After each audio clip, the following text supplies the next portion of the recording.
waha ikaze na karibu.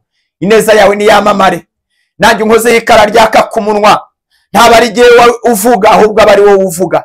Igitinyiro cyawe n'igikundiro cyawe kiba aricyo kiganza ku bwoko bwawe. Ineza yawe yamamare. Duhagaritse imbaraga z'umwijima zose za Satani zashobora kwishyira hejuru.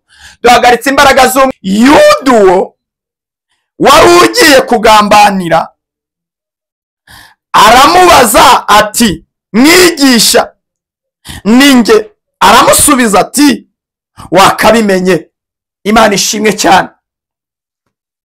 Shuti wowe uri murandeba nawe uri muranyumva, uyu munsi wahisemo neza, kuko ngiye kukubwira amagambo akomeye Imana yantumye ku buzima bwawe cyangwa se ku mibereho yawe ya buri munsi. Ubuzima bwawe buhora bugenzwa. Hano Yesu yari arimo arasangira n'abigishwa be. Muri abo bigishwa be bari 12, ariko hari harimo umwe afite inyota, afite ishyari, afite uburyarya, ari bugambanire Yesu. We yabigambiriye, yanabitekereje. Noneho Yesu kuko yari umwana w'Imana afite imbaraga zidasanzwe z'umwuka wera, amenya yuko hari indyarya barimo nubwo bari gusangira, kandi iyo ndyarya ngo bari buhurize ku mbehe imwe. Nshuti reka nkubwire, indyarya ntabwo ziva kure. Indyarya ihora ibaza amakuru yawe. Indyarya ihora n'urwikekwe. Indyarya mushobora gukorana muri ako kazi. Indyarya mushobora kuba muturanye.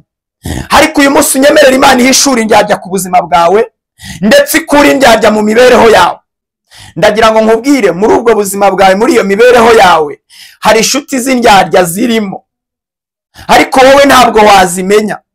Ariko unyemerera Imana iguhishurire uburyo wamenya n'uburyo wakura inshuti z'indyarya mu buzima bwawe, n'uburyo wazimenyamo.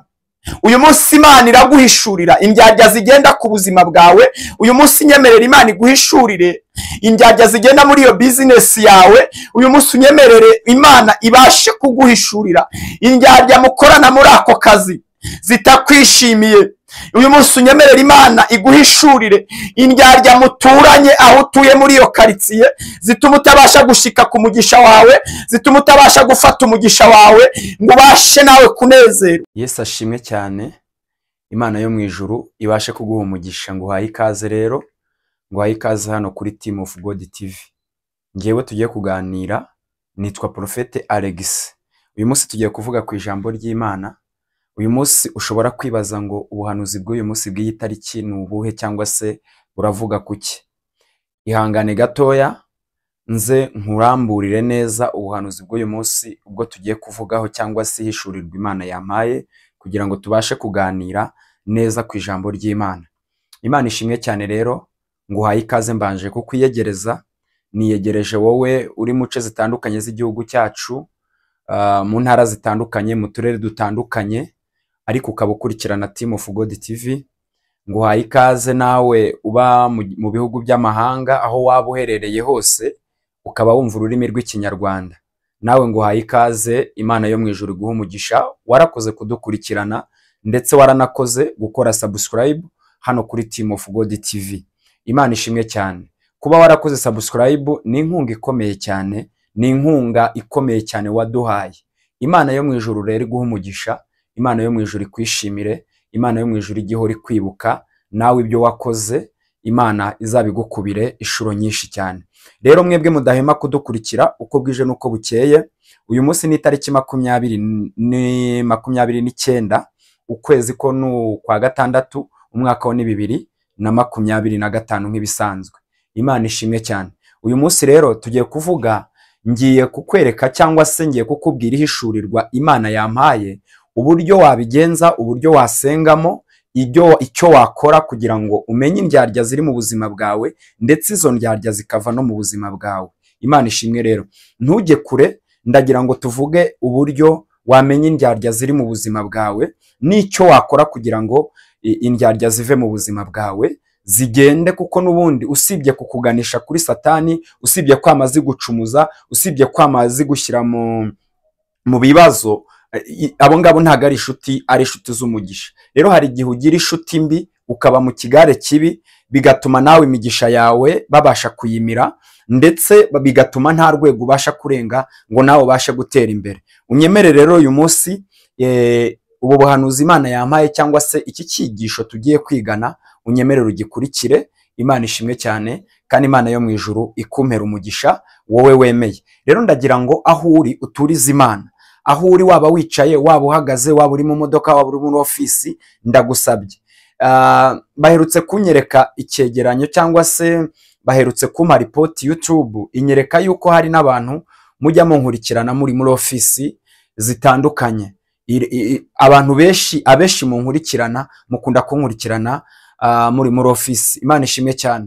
Rero ndagira ngo mbashimire wowe ufata umwanya wawe uri mu kazi ukavuga ngo reka ngende kuri Team of God TV njye kumva icyo Imana ivugana nanjye uyu munsi, njye kureba ibintu biriho, noneho ndebe uburyo Imana yamuhaye ubuhanuzi ari bunzanire uyu munsi. Nyemerera rero nanjye uyu munsi singutenguhe, iyi tariki singutenguhe, mpagarare hano kuri uyu musozi wa Team of God TV, ubundi nkubwira icyo Imana iri kuvugana nawe wowe uriho urandeba. Ndanagushimira cyane. Imana yo mu ijuru ibashe kuguha umugisha. Reka rero tubanze dusengane Imana, twinjiremo neza. Imana ibashe kumpereza uwo mutima wawe kugira ngo twese twinjiremo turi mu mbaraga z'umwuka wera, kandi dutangirane n'umwuka wera dusozanye n'umwuka wera. Twagiye, reka tubanze dusengane Imana. Uwiteka Mana uri mu ijuru, urera urakiranuka, uravuga bikaba, wategeka bigakomera. Imbaraga zawe ziri hejuru ya byose, gitare cy'amahanga twarakubonye. Wakoze kuba waturamukije amahoro. Hari benshi batambutse, hari abandi bagiye mu nzu Mwami Imana za gereza, mu nzu mbi, ahantu umuntu agera ntiyemererwe kugira ikintu na kimwe akora, akamburwa uburenganzira. Mu izina rya Kristo, ntabwo bose babihisemo, ariko data babonye bagenda ku bwa Satani n'umubiri, babona bisanzeyo. Hari abariyo rero ku bw'akagambane, hari abariyo kubera inshuti z'indyarya, hari abariyo kubera inshuti mbi zitabagiriye inama, hari abariyo Mwami kubera Satani yabasabye. Mwami, twebwe turagushimira yuko aka kanya turi amahoro, turi gukora ikintu cyose dushatse, aka kanya ko dufite uburenganzira bwose busesuye. None Mwami, kuko waturamukije ukaba uduhaye uburenganzira busesuye, niyo mpamvu twicaye aha hantu, niyo mpamvu duhagaze kuri uyu musozi, kugira ngo tuvuge ineza yawe, kugira ngo tuvuge icyubahiro cyawe, kugira ngo tuvuge igitinyiro cyawe, kugira ngo tuvuge igikundiro cyawe, kugira ngo tuvuge imirimo yawe n'ibitangaza, kugira ngo tugushimire. Turagusabye rero natwe, ntabwo ari uko twakiranutse, ahubwo twarakiraniwe.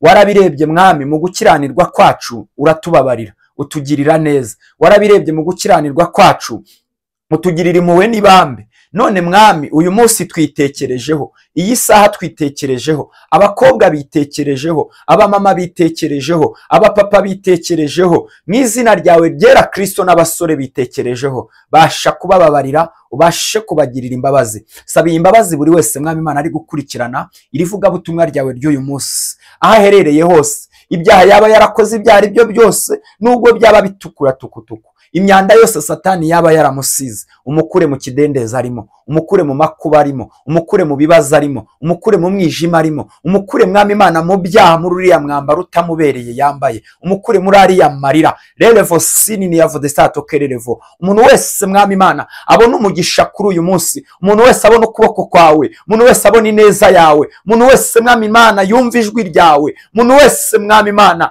abona ibyiza bituruka kuri wowe, umuntu wese yumva umutima we utuje uhehereye. Kandi Mwami Imana umusange uryamye kwa muganga arwaye, ubashe kumukiza. Umusange Mwami Imana uri mu bibazo by'amadeni z'isaha, abana b'abantu bose barimo baramukoba, inshuti zitari z'umumaro zose zirimo ziramuseka. Ndagira ngo umusange ahaherereye, igitinyiro cyawe kibashe kuhagaragara, wowe umukure mu gisebo ataraseba. Mwami, hari igihe biba ngombwa yuko umuntu atinda mu kigeragezo akamaramo igihe kirekire, ariko iki kigeragezo mwene data uri kunyumva atinzemo, iki kigeragezo umukobwa uri kunyumva atinzemo, iki kigeragezo umusore uri kunyumva atinzemo, iki kigeragezo umupapa n'uyu mumama batinzemo, ndabasengeye, ndiho ndabareba aho bari mu marira, ndiho ndabareba aho bari barimo barataka, ndiho ndabareba aho bari barimo barasekwa, ndabareba aho bari nta muntu n'umwe urimo urabumva, bose babitajije. ariko ineza yawe n'icyubahiro cyawe twarakubonye, twabonye ugera ku musaraba uhakorera ibitangaza, isi yose ihinda umushyitsi, isi yose hahita haba icuraburindi. Mwami wapfiriye umwana w'umuntu nta kiguzi, ni wowe nshuti nziza dusigaranye hano kuri iyi si, ni wowe nshuti nziza wabasha kugira inama umuntu, ni wowe nshuti nziza wabasha kubana n'umuntu mu bibazo ndetse no mu byishimo. Mu izina ryawe ryera Kristo, buri wese ari kunyumva Mwami, mukingurira amarembo yo kugutunga, mukingurira amarembo yo kugira inyota y'ibyawe. Buri wese ari kunyumva, mukingurira amarembo yo kubohokera ijambo ryawe. Buri wese ari kunyumva, mukingurira amarembo amugezi iwawe. Uyu munsi buri wese abashe kwitabira inama yawe, uyu munsi buri wese abashe kwitabira joke yawe. Abadafite umwuka bawubone, abadafite Mwami Imana iby'umubiri byose bakeneye babashe kubibona. Umuntu wese umurememo kwizera, kandi Mwami Imana uwizera ibyawe wavuze yuko atazakorwa n'isoni. Rinda buri wese arimo aranyumva gukorwa n'isoni, rinda buri wese arimo arandeba gukorwa n'isoni, rinda umukobwa arimo aranyumva gukorwa n'isoni, rinda umupapa arimo aranyumva gukorwa n'isoni, rinda uyu mumama arimo aranyumva gukorwa n'isoni. Yarageze mu gisebo kubera yuko business yiwe yari ihombye, yarageze mu gisebo kubera ko hari byinshi yarabuze mu buzima bwiwe. Ariko data ni wowe ubasha gutanga abakiriya, ni wowe ubasha gutanga utuzi twiza,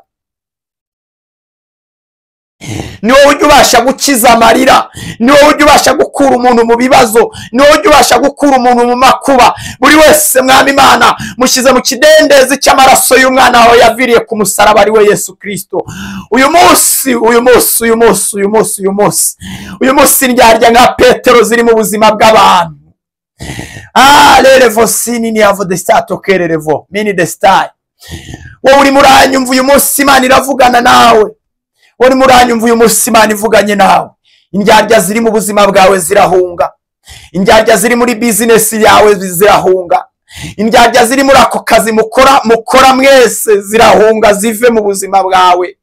Uyu munsi ndyarya uri buzimenye, uyu munsi ndyarya uri buzihishurirwe kubera yuko Umwami Yesu yaje mu buzima bwawe. Urakoze data, tuguhaye ikaze na karibu. Ineza yawe ni yamamare, nanjye unkozeho ikara ryaka ku munwa. Ntaba ari jyewe uvuga, ahubwo aba ari wowe uvuga. Igitinyiro cyawe n'igikundiro cyawe kiba ari cyo kiganza ku bwoko bwawe. Ineza yawe yamamare. Duhagaritse imbaraga z'umwijima zose za Satani zashobora kwishyira hejuru, duhagaritse imbaraga z'umwanzi zose zashobora kwishyira hejuru, ahubwo ubutware bwawe, ubwiza bwawe, ineza yawe niba ari itugaragaraho. Ndasengera Mwami Imana abari mu ntambara bose, abari mu bihugu birimo intambara, mu izina rya Kristo, barinda inkota ya Farawo, ubashe kubarengera nk'uko warengeye Abisiraheli. Izirapfubyi zatewe n'intambara, bari abapfakazi bagizweho ingaruka n'intambara. Mwami, bari abantu bafite ibikomere batewe n'intambara, basha kubarengera. Nyamara umwana w'umuntu washobora kubaca akigendera. Mu izina rya Kristo waremye umuntu umukunzi, kugeza ubwo unamwitangira utanga umwana wawe w'ikinege aradupfira.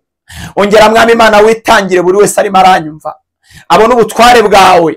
Uyu munsi neza yawe, iri sengesho rigira aho rimukura, rigire n'ahandi rimugeza. Urakoze data, ndagushimiye. Ibi ngibi mbisabye nizeye mu izina ryawe gira Yesu Kristo, amen. Imana ishimwe cyane. Ntabwo shaka kugutindira, ndashaka ko twihuta uyu munsi tukavuga Imana. Reka nkubwire, tubanze dusome igitabo kimwe, tubanze dusome ubutumwa bwiza uko bwanditswe na Matayo. Turasoma igice cyaho cya 26, duhere ku murongo waho wa 20. Imana ishimwe cyane. Duhere ku murongo waho wa 20. Haranditswe ngo, ndagira ngo tubanze dusome umutwe w'amagambo. Umutwe w'amagambo uravuga ngo, Yesu n'abigishwa be basangira ibya Pasika. Ndagira ngo nkubwire, muri ubwo buzima bwawe, muri iyo mibereho yawe, hari inshuti z'indyarya zirimo, ariko wowe ntabwo wazimenya. Ariko unyemerera Imana iguhishurire uburyo wamenya n'uburyo wakura inshuti z'indyarya mu buzima bwawe, n'uburyo wazimenyamo. Uyu munsi Imana iraguhishurira indyarya zigenda ku buzima bwawe. Uyu munsi nyemerera Imana iguhishurire indyarya zigenda muri iyo business yawe. Uyu munsi unyemerere Imana ibashe kuguhishurira indyarya mukorana muri ako kazi, zitakwishimiye, uyu munsi unyemerera Imana iguhishurire indyarya muturanye aho utuye muri iyo karitsiye, zituma utabasha gushika ku mugisha wawe, zituma utabasha gufata umugisha wawe ngo ubashe nawe kunezerwa. Imana ishimwe cyane. Petero ari mu buzima bwawe uyu munsi aragaragara. Imana ishimwe cyane. Reka dusome. Haranditswe ngo bugorobye yicarana n'abigishwa 12 ngo basangire. Bakirya arababwira ati, ndababwira ukuri yuko umwe muri mwe ari bungambanire.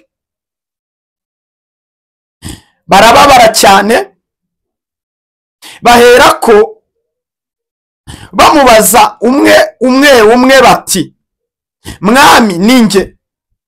Umurongo wa 23 nawe arabasubiza ati, uwo duhuriza amaboko ku mbehe niwe uri bungambanire. Umurongo wa 24 umwana w'umuntu aragenda nk'uko byanditswe kuri we, ariko uwo muntu ugambanira umwana w'umuntu azabona ishyano. Ibyajyaga kumubera byiza nuko aba ataravutse.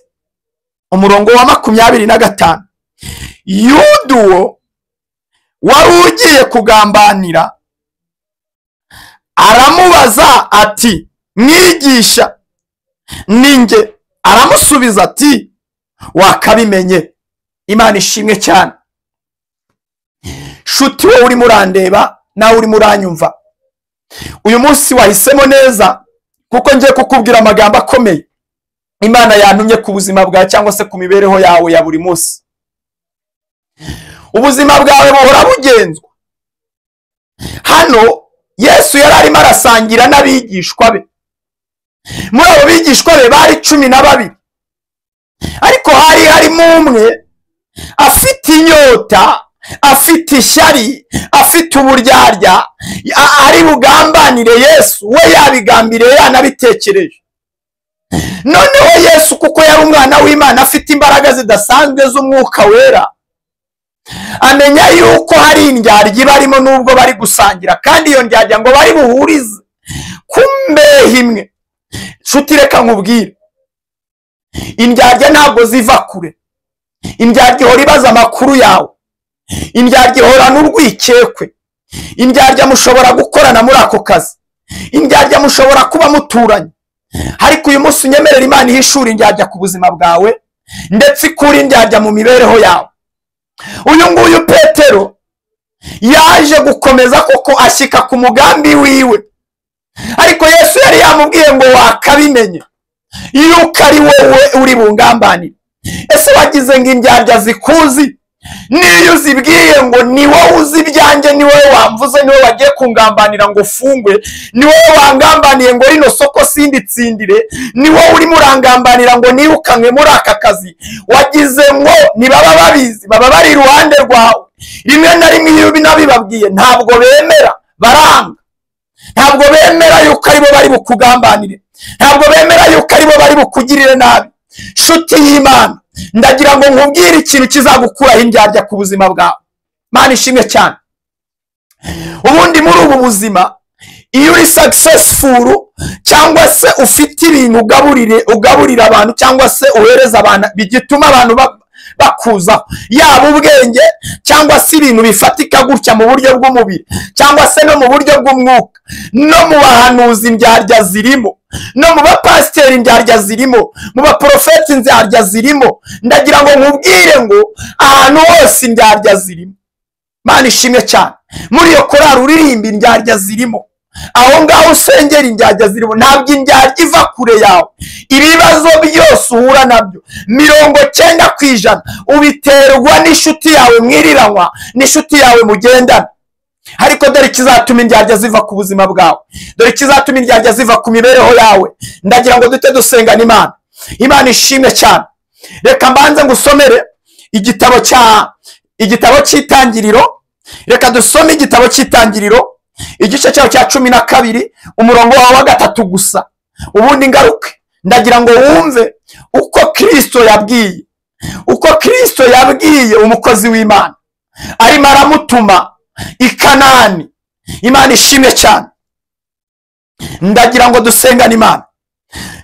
Umurongo wa 3 ranzeho, kandi nzaha umugisha abakwifuriza umugisha, kandi uzakuvuma nzamuvuma, kandi muri wowe nimo imiryango yose yo mu isi izaherwa umugisha.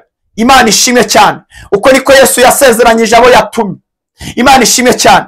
Dore ikintu cyagukuraho indyarya mu buzima bwawe uzabirebe neza. Ndagira ngo nkubwire uze no kubitestinga neza, ubikore, waza kumbwira. Niyo waza gufata kuri stati yawe, niyo waza gufata kunuza kuri social media zawe ukabipostinga, ukereka abantu kubabaye, indyarya zizaguhunga nugera mu bibazo, nugera mu byago. Yesu hano yarabizi neza yuko agiye kubambwa, ariko nyamara ari gusangira n'abantu agira ngo nibura baraza kwita ku mubabaro wiwe, ariko bose nta numwe yitaye ku mubabaro we, ahubwo harimo abantu bamugambanira. Nugera mu bibazo ukagera mu makuba, niba ushaka ko umuntu akabantu bagushiraho, inshuti z'indyarya zigushiraho, uzigira umunyabibazo, uzigira umuntu w'ibibazo byarenze byageze kure. Abantu batari umugisha ku buzima bwawe bazagenda, abantu badafite icyo bavuze ku buzima bwawe bazagenda, bazaguhunga. Bamwe na bamwe bajye no kukugambanira, abo wagaburiye, abo wasabiye akazi bagende bajye kukugambanira. Ariko icyo gihe uzasigarana inshuti z'umugisha, uzasigarana inshuti za nyazo. Dore inshuti ya nyayo ahantu yibonera. Lerevo sini na vodestato kererevo. Maria Magdalena yagiye ku gituro cya Yesu, nubwo yamanutse mu mva yakomeze kujya kureba. Niwe muntu wa mbere yamenye neza yuko Yesu yazutse. Ndagira ngo nkubwire, Maria niwe muntu yamenye yuko Yesu yazutse, yakomezaga ajya kumusura mu gituro kugira ngo arebe uko ameze, kugira ngo arebe yuko nta cyamujyanye. Ndagira ngo nkubwire, inshuti nyashuti iyo uri bufungwe iraguherekeza ikamenya icyo ufungiwe. Inshuti nyashuti iyo urwaye irakugemurira kwa muganga. Inshuti itari indyarya iyo ufuye n'ibibazo niyo idafite ikigufasha ikugira inama. Imana ishimwe cyane. Lerevo sini na vodestato kererevo. Uyu munsi inshuti z'indyarya zive ku buzima bwawe, uyu munsi inshuti z'indyarya zive ku mibereho yawe. Ndagira ngo unyemerere dusengane Imana. Niba ushaka ko inshuti z'indyarya ziva ku buzima bwawe, niba ushaka ko inshuti z'indyarya ziva ku mibereho yawe, ndagira ngo nkubwire, iringire Yesu. Yesu aragukora ku maso uyu munsi aguhishurire abantu bagukikije bakugambanira. Yesu aragukora ku maso uyu munsi akubwira abantu bakuzinze kugira ngo utabyara. Yesu aragukora ku maso uyu munsi akubwira abantu bakuroga kugira ngo uhorane inyatsi ntutere imbere. Yesu aragukora ku maso uyu munsi akubwira abantu bakubuza gushaka. Yesu aragukora ku maso uyu munsi akubwira umuntu yakuze yatumye utabyara. Izo nshuti z'indyarya zive mu mibereho yawe. Reka dusengane Imana. Wakoze kunkurikirana hano kuri Team of God TV. Data wa twese uri mu ijuru, ubwami bwawe nibuze, icyubaro cyawe nikize, uravuga bikaba, ineza yawe niyamamare. Ndasengera Mwami Imana umuntu wese yakurikiranye n'uvuga butumwa, yakurikiranye buno buhanuzi bwawe, mu izina ryawe gera Kristo, mukura inyuma inshuti z'indyarya, mukura inyuma inshuti zitarizo, mukura inyuma inshuti zimwiyoberanyaho, mu izina ryawe gera Kristo. Dore benshi baheze ku misozi kubera inshuti z'indyarya zabasizeyo, dore benshi baheze muri gereza kubera inshuti z'indyarya bagize, dore benshi bahora bahomba kubera Mwami Imana inshuti z'indyarya bagize. Benshi babuze akazi, baragambanirwa, barirukanwa buri munsi uko bwije nuko bukeye kubera Mwami Imana inshuti z'indyarya. Uyu mubyeyi muhereza umwuka wera, uyu musore muhereza umwuka wera, uyu mupapa n'uyu mumama bahereza umwuka wera ubasha kubarwanirira, ndetse Mwami Imana ubaneshereze, ubakure Mwami Imana amagambo y'indyarya mu kanwa kabo, ubakure inshuti z'indyarya mu mibereho yabo, ubakure inshuti z'amazibarikiririza zibagenza. Lerevo sini ni avodestaya. Ineza yawe nize yamamare, uravuga bikaba Yesu, wategeka bigakomera. Igikundiro cyane n'igitinyiro cyane nikibabeho. Urakoze kubyumvishije. Amen. Imana ishimwe cyane. Ntabwo nasoza ntagusabye akantu gatoya koroshye cyane. Ndagira ngo ngusabe umpe inkunga ikomeye, ufate iyi video uyisharinge byibuze nk'abantu 20, ndetse niba ari n'ubwa mbere ugeze hano kuri Team of God TV nawe ukore subscribe, nurangiza wandike muri comment, wandike na like. Ndagusabye nubwo njya mbibasanga nkabona ntabwo mubiha agaciro, ariko iyo niyo nkunga ikomeye wowe waba umpaye, kugira ngo buno butumwa nawe ufashe kubusakaza, nawe ufashe kuvuga ubutumwa, nawe ufashe kuvuga ubuhanuzi, nawe ufashe kubwira ubwoko bw'Imana icyo Kristo ari kubavugaho. Imana ishimwe cyane, kandi Imana yo mu ijuru iguha umugisha wowe ubikoze. Shalom shalom, ndagukunda cyane.